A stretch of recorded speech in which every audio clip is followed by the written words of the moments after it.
Hello दोस्तों, आपका अपने यूट्यूब चैनल प्रीति ईडू वर्ल्ड में आपका स्वागत है। हम पढ़ रहे थे भारतीय संविधान की उद्देशिका।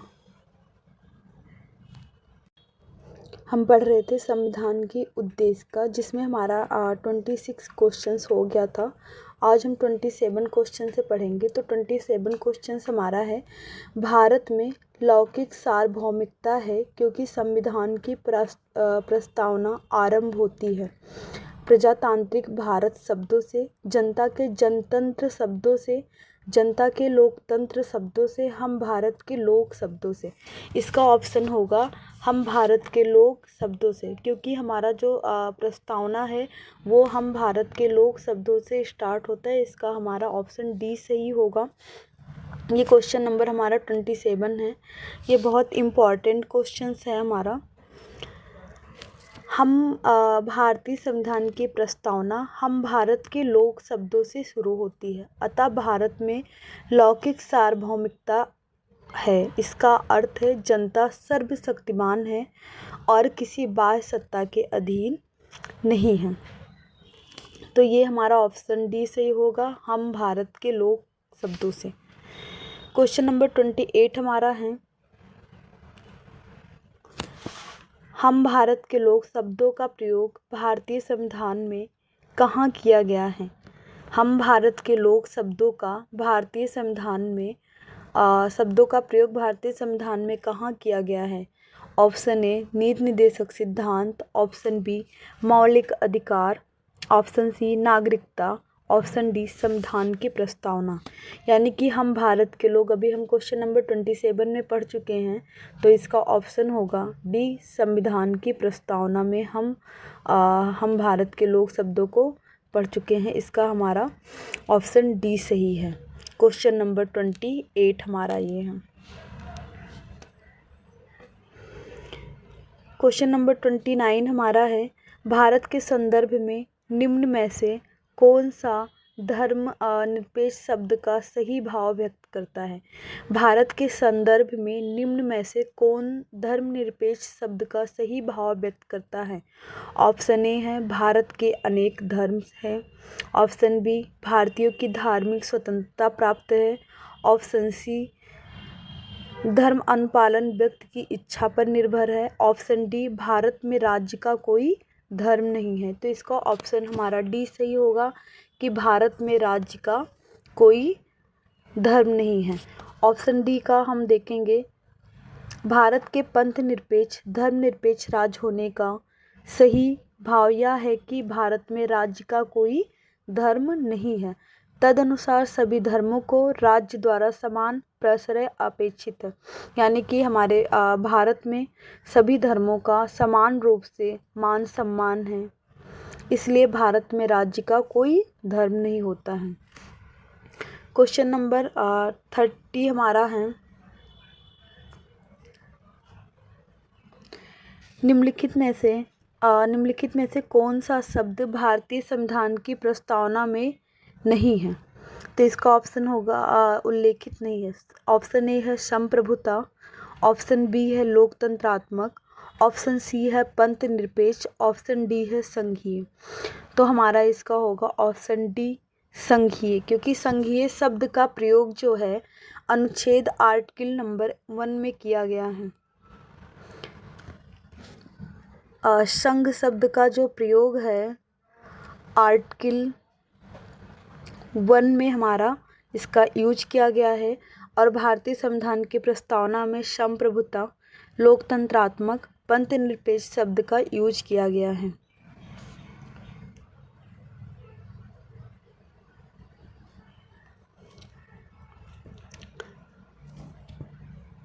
भारतीय संविधान की प्रस्तावना में शामिल महत्वपूर्ण शब्द संपूर्ण, प्रभुत्व संपन्न, समाजवादी, पंथ निरपेक्ष, लोकतंत्रात्मक गणराज्य, न्याय, स्वतंत्रता, समता तथा बंधुता है।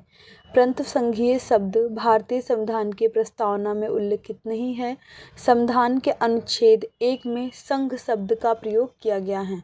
क्वेश्चन नंबर 31 हमारा है, निम्नलिखित में से कौन सा शब्द भारत के संविधान की उद्देशिका में नहीं है। ऑप्शन ए है समाजवादी, ऑप्शन बी है पंथ निरपेक्ष, ऑप्शन सी है प्रभुत्व संपन्न, ऑप्शन डी है लोक कल्याण। तो ये हमारा होगा ऑप्शन डी लोक कल्याण, क्योंकि भारतीय संविधान के उद्देश्य का प्रस्तावना में लोक कल्याण शब्द का उल्लेख नहीं है।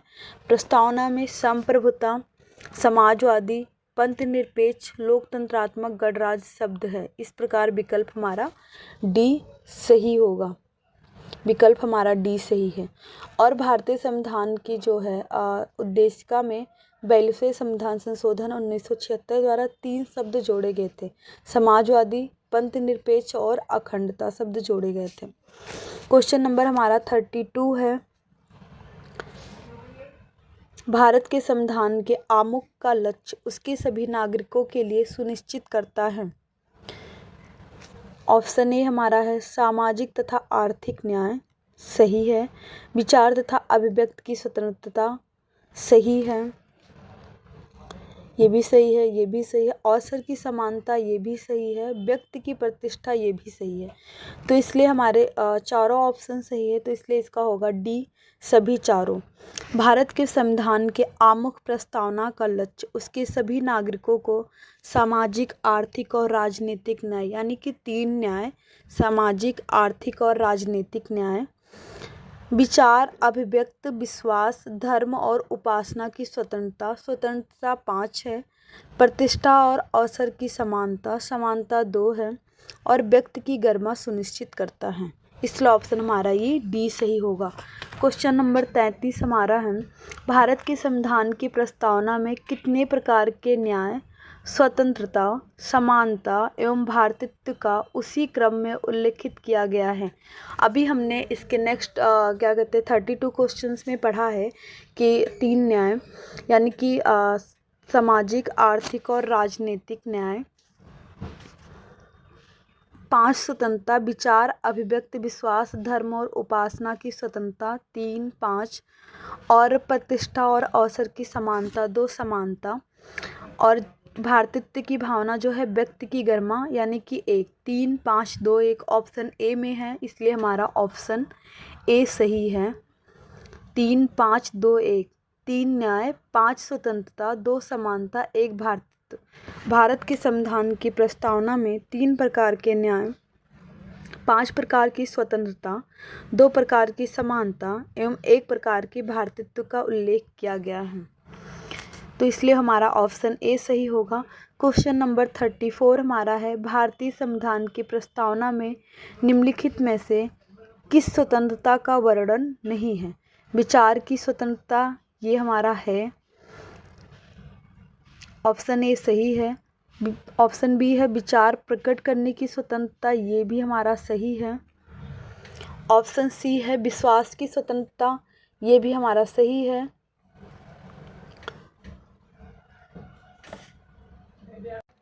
ऑप्शन डी है आर्थिक स्वतंत्रता, आर्थिक स्वतंत्रता नहीं होता है, आर्थिक न्याय होती है, इसलिए हमारा ऑप्शन डी जो है गलत है। तो हम इसका ऑप्शन होगा डी सही होगा। भारतीय संविधान की प्रस्तावना में सामाजिक, आर्थिक और राजनीतिक न्याय, विचार, अभिव्यक्ति, विश्वास, धर्म और उपासना की स्वतंत्रता तथा प्रतिष्ठा और अवसर की समानता का वर्णन है, परंतु आर्थिक स्वतंत्रता का इसमें उल्लेख नहीं है, क्योंकि आर्थिक न्याय का उल्लेख है। क्वेश्चन नंबर 35 हमारा है, भारत के संविधान की उद्देशिका में कितने प्रकार की न्याय की व्यवस्था है। क्वेश्चन नंबर 35 है, भारत के संविधान की उद्देशिका में कितने प्रकार के न्याय की व्यवस्था की गई है। ऑप्शन ए है 2, option B 3, option C 1, option D 4। तो ये हमारा होगा ऑप्शन बी 3, क्योंकि हमारा 3 प्रकार के न्याय हैं, सामाजिक, आर्थिक और राजनीतिक, इसलिए इसका ऑप्शन बी सही है। भारत के संविधान की उद्देशिका में 3 प्रकार के न्याय की व्यवस्था की गई है, वह है सामाजिक न्याय, आर्थिक न्याय और राजनीतिक न्याय। सामाजिक, आर्थिक और राजनीतिक, यानी कि हमें समाज से कांटेक्ट करना पड़ता है, समाज से इंटरेक्ट करना पड़ता है। उसके बाद आर्थिक यानी पैसे की ज़रूरत होती है, और राजनीतिक हमें राजनीतिक न्याय की ज़रूरत पड़ती है। सामाजिक न्याय से तात्पर्य है कि प्रत्येक नागरिक के साथ जाति, रंग, धर्म, लिंग के आधार पर बिना कोई भेदभाव किए समान व्यवहार। यानी सामाजिक न्याय का तात्पर्य हमारा है किसी से भी जात, रंग, धर्म, लिंग के आधार पर भेदभाव किए बिना उनके साथ समान व्यवहार करना। आर्थिक न्याय से तात्पर्य है कि आर्थिक आधार पर किसी के साथ भेदभाव न होना तथा राजनीतिक न्याय का अर्थ है प्रत्येक नागरिक को समान राजनीतिक अधिकार प्राप्त होंगे। क्वेश्चन नंबर हमारा 36 है भारतीय संविधान की प्रस्तावना में। क्वेश्चन नंबर हमारा 36 है भारतीय संविधान की प्रस्तावना में इसके सभी नागरिकों को कौन सा न्याय प्रदान करने की व्यवस्था की गई है? सामाजिक, धार्मिक व राजनीतिक। सामाजिक, क्योंकि धार्मिक आ गया, धार्मिक न्याय हमारे प्रस्तावना में नहीं है। सामाजिक, आर्थिक व सांस्कृतिक, इसमें सांस्कृतिक न्याय की नहीं है, इसलिए ऑप्शन बी भी गलत है। ऑप्शन सी है सामाजिक, राजनीतिक व सांस्कृतिक। राजनीतिक सामाजिक है बट सांस्कृतिक न्याय नहीं है। ऑप्शन डी है सामाजिक, आर्थिक व राजनीतिक न्याय, इसलिए ऑप्शन हमारा डी सही है। इसलिए क्योंकि ऑप्शन डी सामाजिक, आर्थिक और राजनीतिक न्याय दिया हुआ है, इसलिए हमारा ऑप्शन डी सही है। क्वेश्चन नंबर 37 हमारा है निम्नलिखित में से कौन भारतीय संविधान की प्रस्तावना में उल्लिखित नहीं है? सामाजिक न्याय है, राजनीतिक न्याय है, आर्थिक न्याय है, धार्मिक न्याय नहीं है, इसलिए इसका ऑप्शन हमारा डी होगा क्योंकि हमारे संविधान की प्रस्तावना में धार्मिक न्याय नहीं दिया गया है।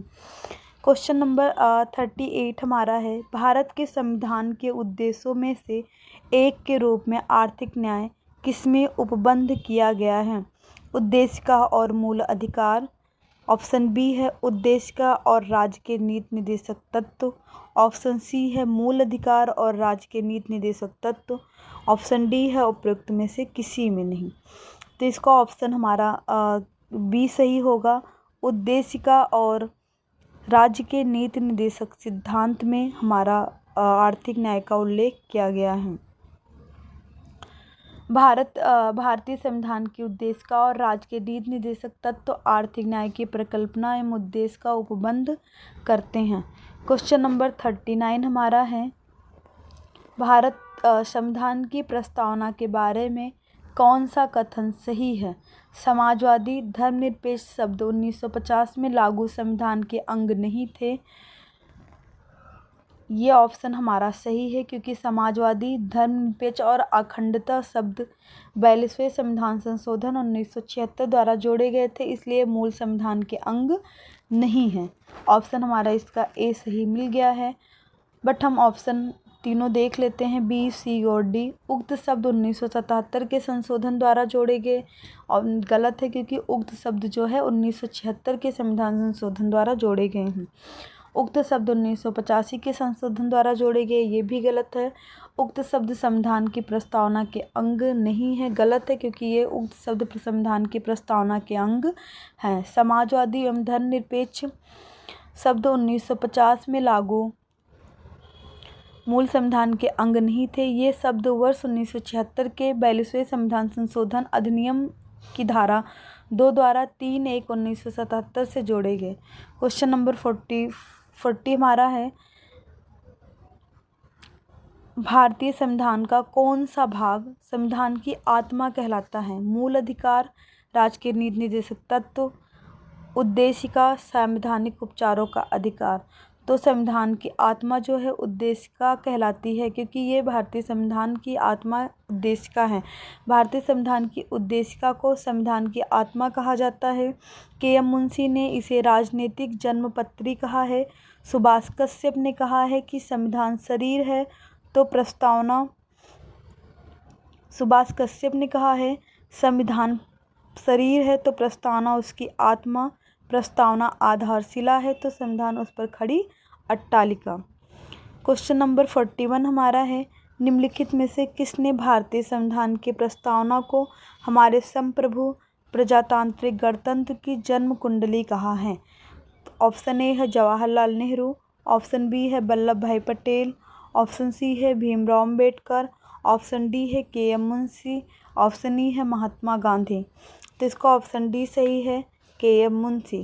के.एम. मुंशी ने भारतीय संविधान की प्रस्तावना को हमारे संप्रभु प्रजातांत्रिक गणतंत्र की जन्म कुंडली कहा है, इसलिए ऑप्शन हमारा इसका डी सही है।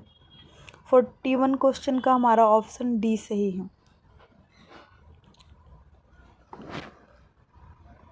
क्वेश्चन नंबर 42 हमारा है, संविधान को एक पवित्र दस्तावेज किसने कहा है? Option A Bhimrao Ambedkar, option B Mahatma Gandhi, option C Deendayal, option D Mohammad Ali जिन्ना।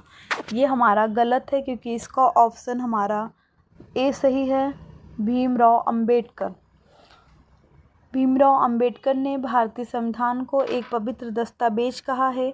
29 अगस्त 1947 को संविधान सभा ने भीमराव अंबेडकर की अध्यक्षता में 7 सदस्यीय प्रारूप समिति का गठन किया था। क्वेश्चन नंबर 43 हमारा है,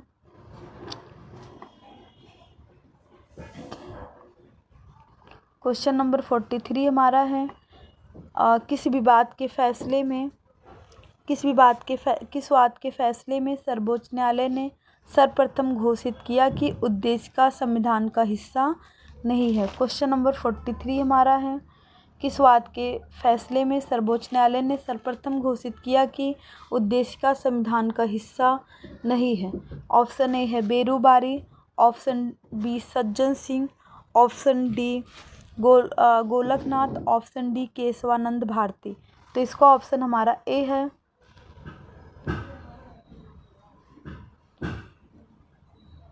इसका ऑप्शन हमारा ए सही है, बेरूबारी। बेरूबारी यूनियन के बाद 1960 में सर्वोच्च न्यायालय ने सर्वप्रथम घोषित किया कि उद्देशिका संविधान का अंग नहीं है। केशवानंद भारती बनाम केरल राज्य के बाद 1973 में सर्वोच्च न्यायालय ने उपयुक्त निर्णय को पलटते हुए उद्देशिका को संविधान का भाग मान लिया। क्वेश्चन नंबर 44 हमारा है, निम्नलिखित विवादों में से किसमें सर्वोच्च न्यायालय ने प्रस्तावना को भारतीय संविधान की मौलिक संरचना का भाग स्वीकार किया? ऑप्शन ए है बेरूबारी विवाद, ऑप्शन बी है ए.के. गोपालन विवाद, ऑप्शन सी है प्रिवी पर्स विवाद, ऑप्शन डी है केशवानंद भारती विवाद। तो इसका ऑप्शन हमारा डी सही है, केशवानंद भारती विवाद। केशवानंद भारती बनाम केरल राज्य 1973 के मामले में सर्वोच्च न्यायालय ने प्रस्तावना को भारतीय संविधान की मौलिक संरचना का भाग स्वीकार किया, संविधान का अभिन्न अंग माना और यह प्रतिपादित किया कि प्रस्तावना में वर्णित संप्रभुता, लोकतंत्र, न्याय, स्वतंत्रता, समानता और बंधुत्व जैसे मूल तत्व संविधान के मौलिक संरचना के अनिवार्य स्तंभ हैं। सर्वोच्च न्यायालय के शब्दों में हमारे संविधान का प्रसाद उद्देशिका में वर्णित बुनियादी तत्वों पर खड़ा है। यदि इनमें से किसी भी तत्व को हटा दिया जाए तो सारा ढांचा ही ढह जाएगा, अर्थात संविधान वही नहीं रह जाएगा, अर्थात अपना व्यक्तित्व व पहचान खो देगा।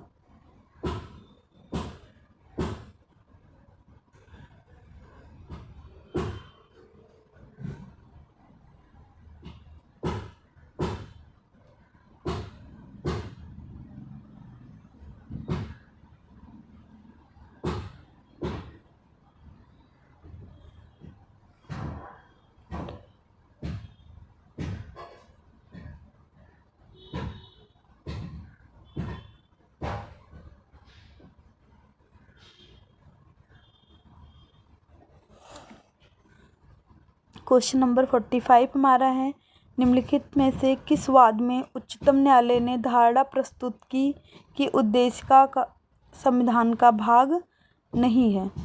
ऑप्शन ए है यूनियन ऑफ इंडिया बनाम डॉक्टर कोहली, ऑप्शन बी है बनारसी दास बनाम state of UP, option C है बोमई बनाम union of India, option D है मलक सिंह बनाम स्टेट ऑफ पंजाब। तो इसका ऑप्शन हमारा सी सही है, बोमई बनाम यूनियन ऑफ इंडिया।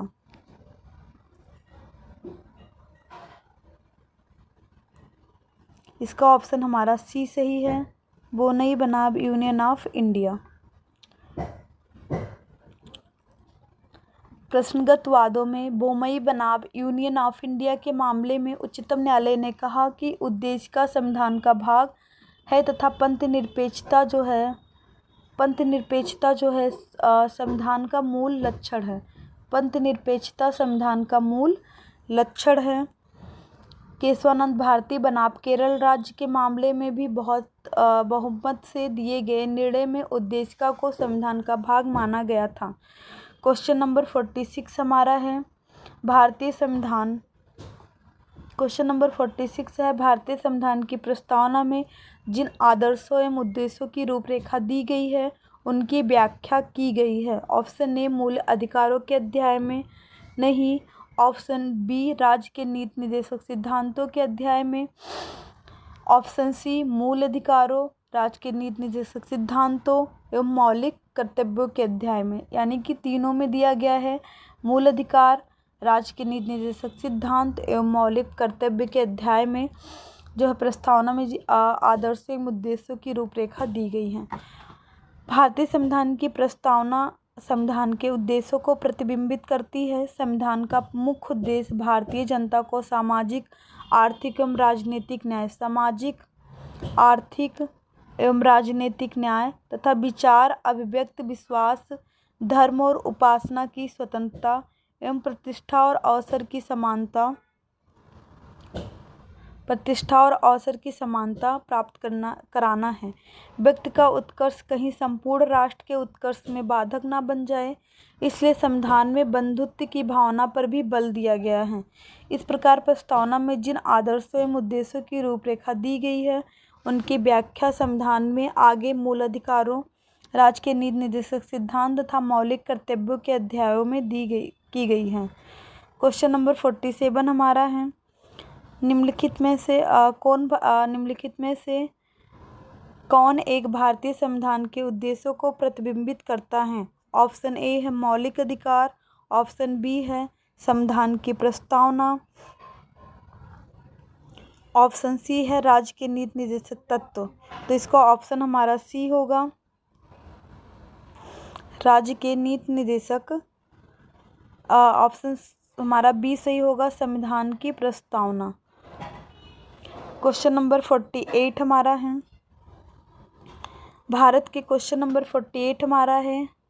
भारत के संविधान की उद्देशिका संविधान का वह भाग है किंतु विधिक प्रभाव नहीं रखती है, संविधान का भाग नहीं है और कोई विधिक प्रभाव भी नहीं रखती है, संविधान का भाग है और वैसा ही विधिक प्रभाव रखती है जैसा कि उसका कोई अन्य भाग। संविधान का भाग है किंतु उसके अन्य भागों से स्वतंत्र होकर उसका कोई विधिक प्रभाव नहीं है। तो इसका ऑप्शन हमारा डी सही होगा, संविधान का भाग है किंतु उसके अन्य भागों से स्वतंत्र होकर कोई विधिक प्रभाव नहीं है।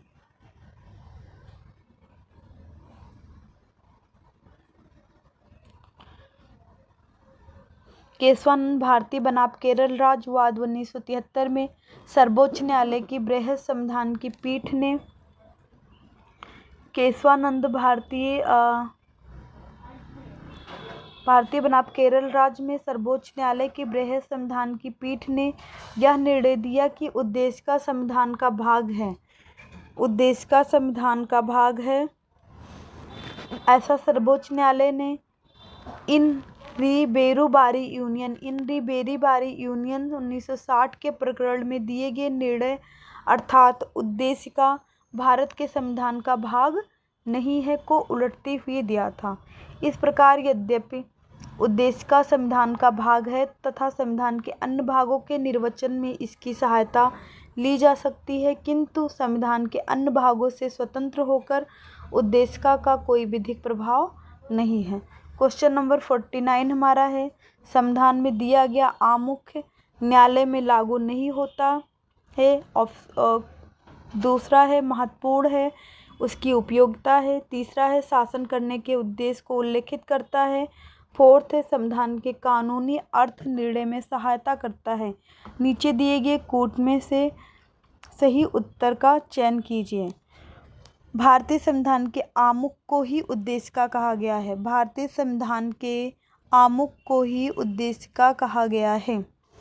उद्देशिका स्वतंत्र रूप से न्यायालय में परिवर्तनीय नहीं है, यानी कि यह न्यायालय में परिवर्तनीय नहीं है, अर्थात न्यायालय में इसके आधार पर कोई वाद नहीं लाया जा सकता।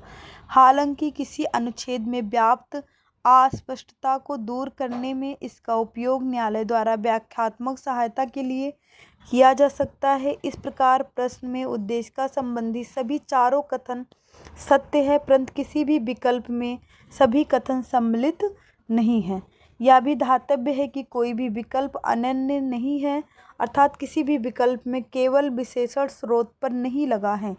इसलिए हम उस विकल्प का चयन कर सकते हैं जिसमें अधिकतम कथन शामिल किए गए हों। इस दृष्टि से विकल्प सी तथा विकल्प डी समान रूप से चयन किए जा सकते हैं, क्योंकि इसमें सारे ऑप्शन सही हैं। क्वेश्चन नंबर 50 हमारा है,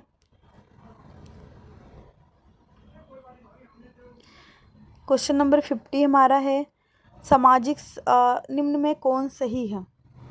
सामाजिक समानता संविधान में प्रत्याभूत नहीं है। ऑप्शन बी है, देश में सामाजिक समानता पहले से ही विद्यमान थी। ऑप्शन सी है, सामाजिक समानता संविधान में प्रत्याभूत है। ऑप्शन डी है, उपरोक्त में से कोई नहीं। तो सामाजिक समानता संविधान में प्रत्याभूत है। संविधान के ऑप्शन सी हम देखेंगे, संविधान के आर्टिकल 14 से 18, संविधान के अनुच्छेद 14 से 18 के तहत प्रदत्त समता के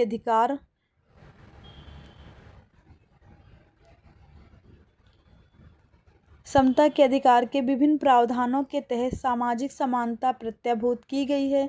संविधान की प्रस्तावना में भी सामाजिक न्याय प्राप्त कराने की बात की गई है। ये हमारा संविधान की उद्देशिका में था।